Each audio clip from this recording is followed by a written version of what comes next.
RSS এর মিটিংয়ের বক্তা বলতেছে মুসলমান হয় কোরআন ছাড়ো নচেত ভারত ছাড়ো।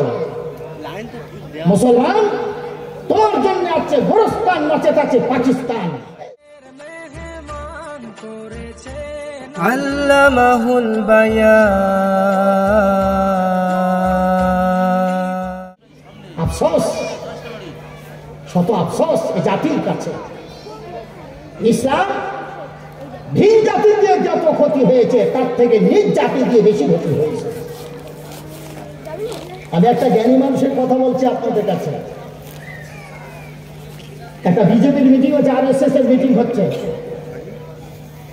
আরএসএস এর মিটিংয়ের বক্তা বলতেছে মুসলমান হয় কোরআন ছাড়ো নচেত ভারত ছাড়ো। মুসলমান তোমার জন্য আছে গোরস্তান নচেত আছে পাকিস্তান। এইরকম বক্তব্য দিচ্ছে। বক্তব্য শেষ হয়ে গেল। শুনছেন কথা? শুনছেন না মনে হয়? শুনছেন? আল্লাহ আকবার। একটু খুশি করুন, আওয়াজ করুন অন্তত। জি, খুব দামি কথা, কথাটা মাথায় ঢোকান। বক্তৃতা শেষ হয়ে গেল, মিটিং শেষ। উনি আস্তে করে সামনে গেলেন। বুকে সাহস ছিল, তিনি গিয়ে বললেন আমি একটা কথা বলবো। এতক্ষণ আপনাদের বক্তৃতা আমি শুনেছি, কিন্তু আমি মুসলমান, আপনাদের কথার সাথে আমি মিলিয়ে একটা কথা বলবো। তো বললো দেখি কি বলে। উনি বললেন বিজেপি ভাইরা, আরএসএস ভাইরা, আপনাদের বেশি কষ্ট করতে হবে না। মুসলমানদের তেড়ে পাকিস্তানে পাঠাতে হবে না, গোরস্তানে পাঠাতে হবে না। আপনারা বক্তব্য দিয়েছেন মুসলমান হয় তোমার জন্য আছে গোরস্তান নচেত আছে পাকিস্তান। মুসলমান তুমি ছাড়ো কোরআন। তো এই যে বক্তব্য দিয়েছেন হয় কোরআন ছাড়ো নচেত ভারত ছাড়ো। আমরা ভারতকে ছাড়বো না। কেন ছাড়বো না? আমরা দুটোর মধ্যে একটা ছেড়েছি। কি ছেড়েছি? আমরা ভারতের মুসলমান কোরআন ছেড়ে দিয়েছি। সুতরাং আর ভারত ছাড়ার কোনো প্রসঙ্গ আসে না। ঘরে ঘরে খোঁজ নিয়ে দেখো, সকালবেলা উঠে যদি দেখা যায়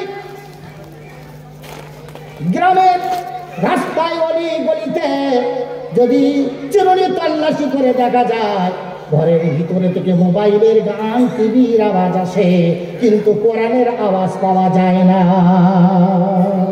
কথা ঠিক না ভুল?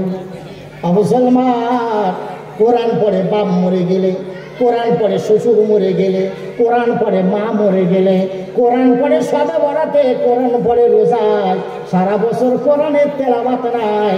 আবার শতকরায় 10টা মুসলমান কোরআন জানে না, শতকরায় 10টা নারীও কোরআন জানে না।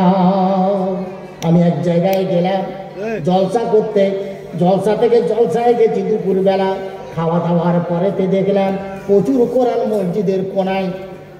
তারপর দেখলাম ইমাম আর মুয়াজ্জিন দুইজন মিলে কোরআনগুলো সব বস্তার ভিতরে সাইজ করে সুন্দর করে পাট পাট করে সেলাই করলো।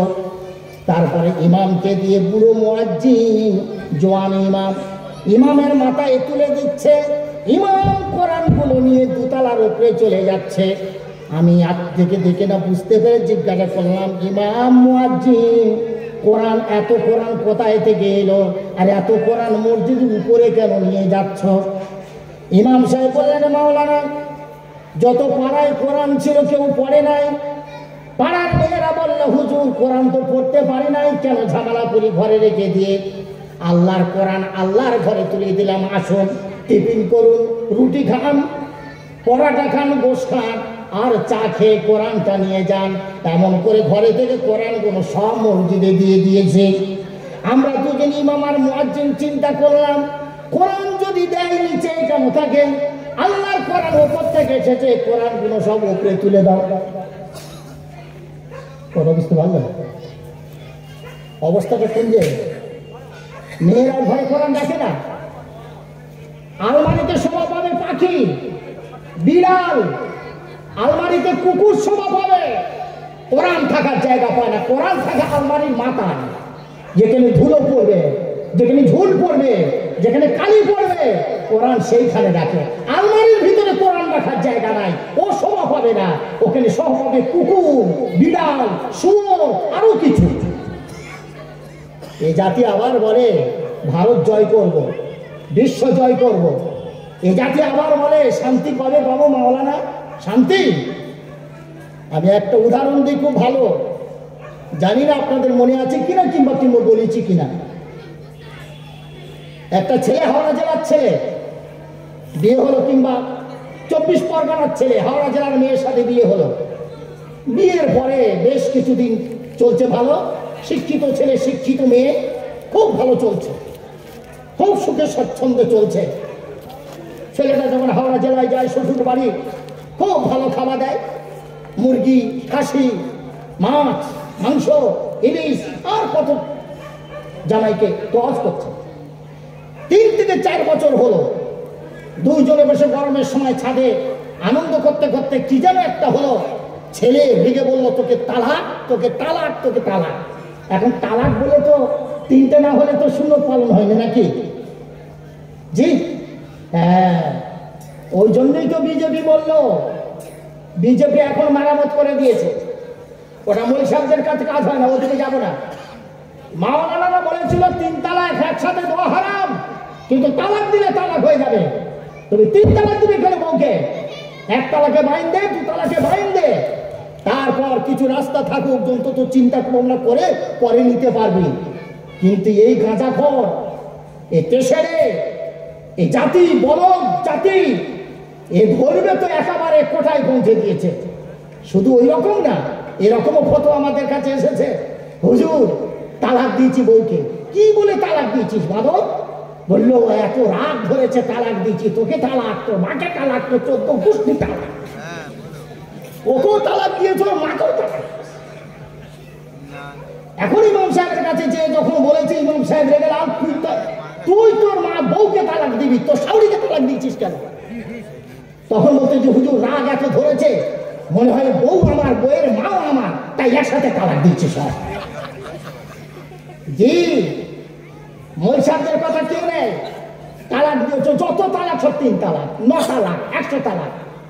আবার একটা তালাক আসতো, লিখেছে হুজুর তালাক দিয়েছে আইন তালাক, বাইন তালাক, গায়েন তালাক। আবার কি আমি তো শুনিনি কোনোদিন। আইন তালাক, বাইন তালাক, গায়েন তালাক। বাইন তালাকে বাইন হয়, কিন্তু আইনটা কি আর গায়েনটা কি আমাদের মনে হয় ফের আরো 10 বছর পড়তে হবে, তবে তালাকের সুরত বুঝতে পারবো। আল্লাহ বলেন মাওলানাদের দিয়ে মেরামত হবে নি, মাওলানাদের কথা নেবে নি, দাঁড়া তোদের জন্য মুগুর আনতেছি, মুগুর আনন্দ মুদিকে, মুদির মুগুরে ঠান্ডা হয়ে গেল। এবার তালাক দাও, দাও তালাক, 3 বছরের জেল, ফের ওই পচা মাল খাওয়াবে। কথা ঠিক না ভুল? জি যাক, কি বলতেছিলাম যেন আমি? হ্যাঁ হ্যাঁ, হাওড়া জেলা তালাক দিল, মেয়েটার সঙ্গে সঙ্গে 10টা নাম্বার টিপে বাপকে বললো, আব্বা আমার জীবন সর্বনাশ হয়ে গেছে। কেন মা? তোমার জামাই আমাকে তালাক দিয়েছে। তালাক দিয়েছে জামাই? 3-4 বছর এত সুন্দরভাবে জীবন যাপন হলো, তোদের তালাক দিলে জামাই? জামাই কি পাগল হয়ে গেছে? সঙ্গে সঙ্গে পরের দিন বাপ দিয়ে মেয়েটাকে নিয়ে চলে আসলো। কোনো রাস্তা নাই, ছেলেও বিয়ে করে না, মেয়েও বিয়ে করে না। 10 বছর 20 বছর চলে গেল। ছেলেটা একদিন মনে মনে করছে, বউ নামাসে নামাসুককে দরকার নাই, কিন্তু শ্বশুর বাড়ি যা খেয়েছি জীবনে কোথাও পাবো না, যাই একবার শ্বশুর বাড়ি খেয়ে আসি অন্তত। কথা বুঝতে পারছেন? কিসের জন্য যাচ্ছে? শ্বশুর বাড়ি খেতে যাচ্ছে। এখন আপনারা বলেন, বিচারের আগে রায় দেন, খেতে পাবে তো? খেতে পাবে? একবার সন্ধ্যেবেলা হলো, দরজার ধারে থেকে দাঁড়িয়েছে, শ্বশুর চা খাওয়ার জন্য বের হয়েছে। জিজ্ঞাসা করছে, কে তুমি? বলছে আব্বা আমাকে চিনতে পারছেন না, আমি তো আপনার প্রাক্তন জামাই। প্রাক্তন জামাই? আমার বাড়ি 24 পরগনা, আপনার মেয়েকে বিয়ে করেছিলাম, কোনো কারণে আমি তালাক দিয়েছি, কিন্তু তার এসছো কেন এখানে? হ্যাঁ আব্বা এসেছি এর জন্য আপনার বাড়ির খাওয়া দাওয়া, আদর ভক্তি, আপ্যায়ন আমি ভুলতে পারিনি, সেই জন্য আমি চাইনি, আপনার মেয়েকে চাইনি, বউ চাইনি, কিন্তু আপনার বাড়ি আমি খেতে এসেছি। শ্বশুর বলবে, তুই 3 তালার উপরে ওঠ বাবা, আমি আসতেছি। বলবে কথা বলেন না কেন? বলবে কি বলবে? হ্যাঁ তোকে খাওয়াবো, তবে শরবত না, চা না, ওই মাছ না, মাংস না, ভাত না, তোকে ছেঁড়া জুতো ভিজিয়ে খাওয়াবো। কেন? কেন? সেই ছেলে তো, আমি বোঝাতে যাচ্ছি, মাথা ঠান্ডা করে বুঝুন কি হয়েছে ছেলেটা। যে ছেলেটা আগে ছিল সেই ছেলে এখন, আগে যে চাকরি করতো এখন সেই চাকরি করে, আগে যে ইনকাম করতো এখন মাইনে বেড়েছে। তাহলে একে কেন জুতোর বাড়ি মারবে? আর আগে ওই রকম আপ্যায়ন করেছে কেন? ভুলটা কোথায়? গলতটা হলো এই। জিজ্ঞাসা যদি করে আব্বা আগের থেকে কি পরিবর্তন আমার দেখেছেন? শুধু না আপনার মেয়েটাকে তালাক দিয়েছি, তা আপনি কেন খাওয়াবেন না? বলে ওরেও হতভাগা, বুঝতে পারলি না, এর আগে যত তোকে আপ্যায়ন করেছি, খাইয়েছি, সব এজন্যই করছি যে আমার মেয়েটার জীবনটা তুই শান্তিতে কাটাবি, তোর কাছে আমার মেয়েটা শান্তিতে কাটবে, থাকবে, এজন্য তোকে ভর্তি করেছি মেয়ের জন্য। তুই সে মেয়ের জীবন যখন সর্বনাশ করেছি, এখন তোকে ভিজে জুতো, চামড়ার জুতো তোকে দেবো, আর তোকে খেতে দেবো না, কিছুই দেবো না। এটা যদি বুঝে আসে তাহলে বুঝুন, এত মুসলমানের ইজ্জত, মুসলমানের এত আপনার কিনা দবদবা আল্লাহ কেন দিলেন? এত সম্মান কেন দিলেন? কেন আল্লাহ কিয়ামতের দিনে মুসলমানকে খাওয়াবে, অপরকে খাওয়াবে না? কেন আল্লাহ মুসলমানকে জান্নাতুল ফেরদাউস দেবে? কেন আল্লাহ মুসলমান যখন ঢুকবে সালামুন আলাইকুম তিবতুম ফাদখুলুহা খালিদুন, হে মুসলমান ইমানদাররা ঢোকো, আমি তোমাদের সালাম, আল্লাহ তোমাদের সালাম দান করছি, জোরে বলেন সুবহানাল্লাহ। সালামুন কাওলাম মির রাব্বির রাহিম। কোন ইমানদার যখন জান্নাতে যাবে, ইমানদারদের আল্লাহ রাব্বুল আলামিন এমন ভাবে সম্বর্ধনা করবেন, সালামুন কাওলাম মির রাব্বির রাহিম। ও মুসলমানের ইমানদারেরা, আমি আল্লাহ আমার তরফ থেকে সালাম গ্রহণ করো, জোরে বলেন সুবহানাল্লাহ। আবার আল্লাহ রাব্বুল আলামিন বলেন, সালামুন তিবতুম ফাদখুলুহা খালিদুন। ওই ইমানদারেরা সালাম নাও আর জান্নাতে ঢুকে যাও, আবার আবাদা জিন্দেগি জান্নাতে থাকো, তোমাদের আর কেউ কষ্ট দেবে না, কেউ টিটকারি করবে না, জান্নাত থেকে বেরোবার কোনো প্রয়োজন হবে না। এই জন্যে আল্লাহর দ্বীনকে নিয়ে মুসলমান চলবে, দ্বীন বাড়াবে, কোরআন বাঁচাবে, মসজিদে বাঁচাবে, মাদ্রাসা বাঁচাবে। আল্লাহ রাব্বুল আলামিন তোমার ইজ্জত দান করেছিল। ও মুসলমান, আল্লাহর দ্বীন তুমি হত্যা করেছো, আল্লাহর দ্বীনকে তুমি ঘর থেকে বার করে দিয়েছ, আল্লাহর কোরআনকে মার্ডার করেছ, আল্লাহর দ্বীনকে তুমি ছুড়িয়ে দিয়েছ। ও মুসলমান, ৫,০০০ মানুষের এবার মসজিদে ৪ জন লোক নামাজ পড়ে, ২,০০০ মানুষের এবার মসজিদে ৫ জন লোক নামাজ পড়ে, ৩০০ মহল্লার মানুষ, ৩ থেকে ৪০০ মহল্লার মানুষ মসজিদে ২ জন ৪ জন নামাজ পড়ে, জামাতও হয় না। আল্লাহ রাব্বুল আলামিন বলেন, এর জন্য আমি আল্লাহ শত্রুকে তোর উপরে বলবাদ করেছি। এখন তোকে ভালো খাওয়াবো না, ইজ্জত দেবো না, সম্মান দেবো না, এখন তো মার আর পিটন আর বিউজ্জতি ছাড়া তুই কিছুই পাবি না। যে জাতির এত দবদবা, ভিন জাতিরা মুসলমানের কাছে জোয়ান মেয়ে আর যুবতী মেয়ে, জোয়ান বউ রেখে গেল। ইতিহাস বলছে, মিথ্যা কথা বলেনি, জালালউদ্দিন জীবনে বানানো কথা বলে না। হ্যাঁ, উদাহরণ দিয়েছি, যুক্তি দিয়েছি, বানানো। আগে যে ঘটনাটা বললাম আমার বানানো, কেতাবের নয়, বোঝানোর জন্য। কিন্তু আমি এই মিথ্যা কথা আপনাদের কাছে জীবনে কোনোদিন বলিনি। ইতিহাস, ভিন ধর্মের মানুষরা যেখানে মুসলমানরা গেছে, যে রাষ্ট্রে গেছে, সেই রাষ্ট্রের মানুষরা মুসলমানদের কাছে নিজেদের বিবি, নিজেদের জোয়ান মেয়েকে গচ্ছিত রেখে চলে গেছে, সোনা দানা টাকা পয়সা রেখে।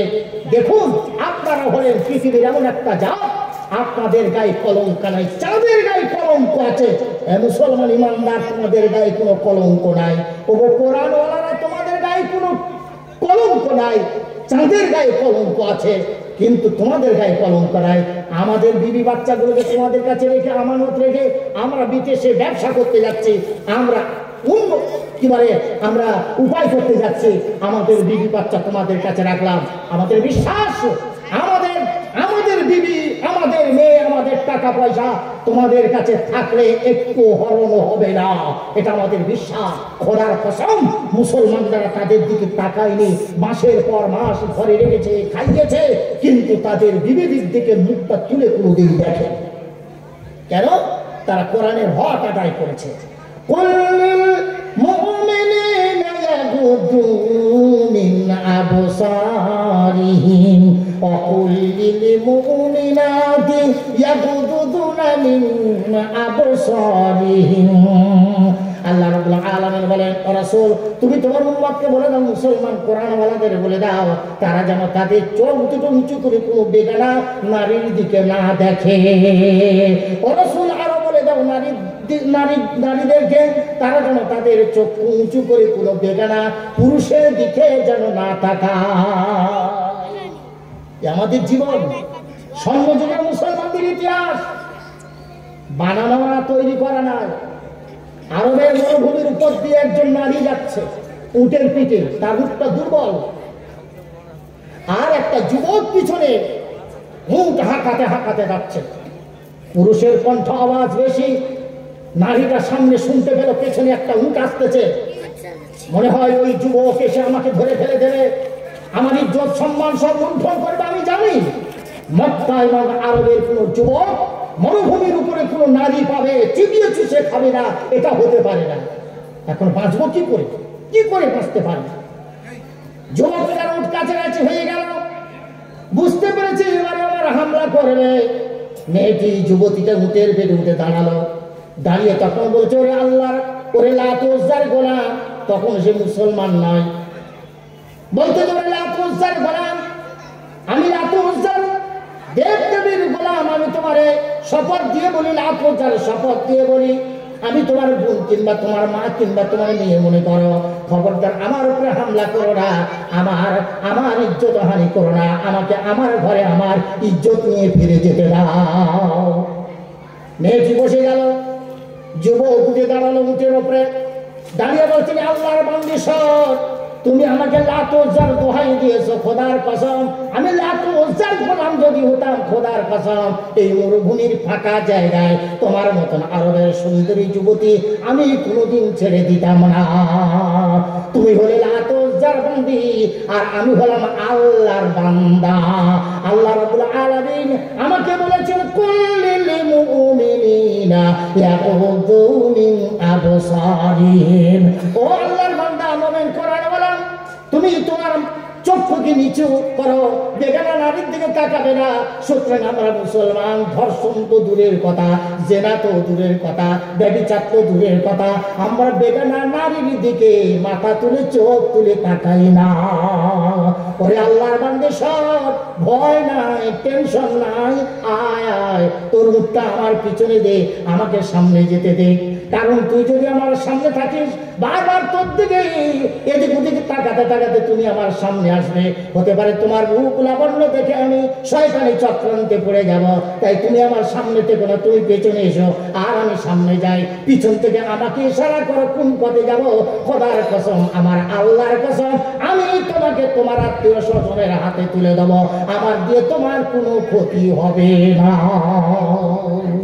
মেয়েটি পিছনে এলো, সামনে যাচ্ছে যুবক উট নিয়ে। মেয়েটি পিছন থেকে বলে, এই পাহাড়ের গলি দিয়ে, ওই পাহাড়ের ওই রাস্তা দিয়ে, এই জঙ্গলের মাঝখান দিয়ে এমন করে যাচ্ছে। সন্ধ্যা হয়ে গেল, যে যাই গ্রামের কাছে পৌঁছে যায়। মেয়েটি উঠে দাঁড়িয়ে বলছেন, আল্লাহর বান্দা তুমি যে আল্লাহর কথা বললে, আমি তো আল্লাহর চিনি না, জানি না গো, আমাকে আল্লাহর সংবাদ দাও। আমি এতক্ষণ তোমার দেখলাম, খুব পরীক্ষা করে দেখলাম, তোমার দিকে তাকিয়ে তাকিয়ে দেখলাম, একবারের জন্য তুমি পিছনে তাকিয়ে আমার রূপ লাবণ্য, আমি বেটে না লম্বা, ফর্সা না কালো, তুমি একবার আমাকে দেখো নাই। হায় রে আরবের যুবক কি আমার হতে পারে? আমার বিশ্বাস লাগে না। কে তোমার আল্লাহ? তুমি কে? এমন বান্দা তৈরি করতে পারে পৃথিবীর মাটিতে? তুমি আমার পরিচয় দাও, আমি সেই আল্লাহর প্রতি বিশ্বাস এনে আমি মুসলমান হয়ে যাব। আরে মুসলমান, একটা যুগ ছিল মুসলমানের আখলাক, মুসলমানের চরিত্র দেখে মুসলমান বেড়েছে, মুসলমানের কর্মকাণ্ড দেখে মুসলমান বেড়েছে। এই ভারতের একটা রাজ্য আছে যার নাম কেরালা। আছে কি? আছে কি? কেরালা না?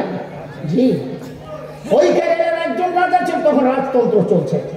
কেরালার শেষ রাজা, রাজা পেরুমল।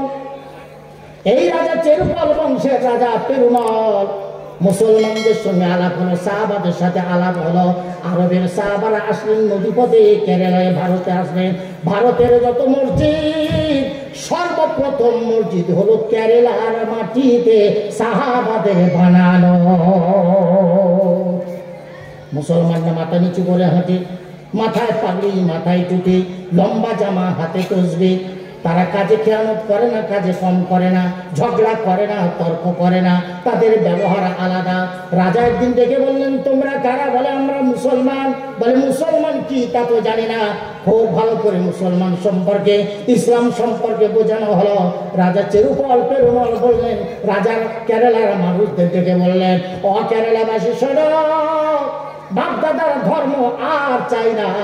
একটা পৃথিবীর শ্রেষ্ঠ সুন্দর ধর্ম পেয়েছি। আমি রাজত্ব ছেড়ে দিলাম, আমি কলমা পড়ে মুসলমান হয়ে আমি নবীজির মদিনায় চলে যাব।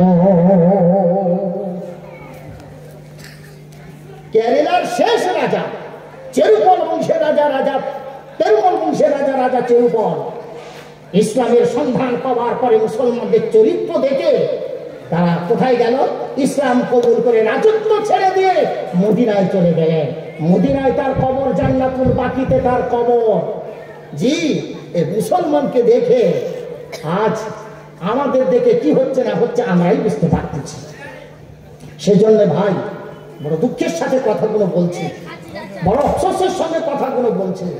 জি, আমল করুন, কোরআনওয়ালা মানুন, আল্লাহ আপনার সুখ দেবে, শান্তি দেবে, আল্লাহ আপনার রহমতে আপনার ঘর বার ভরে দেবে।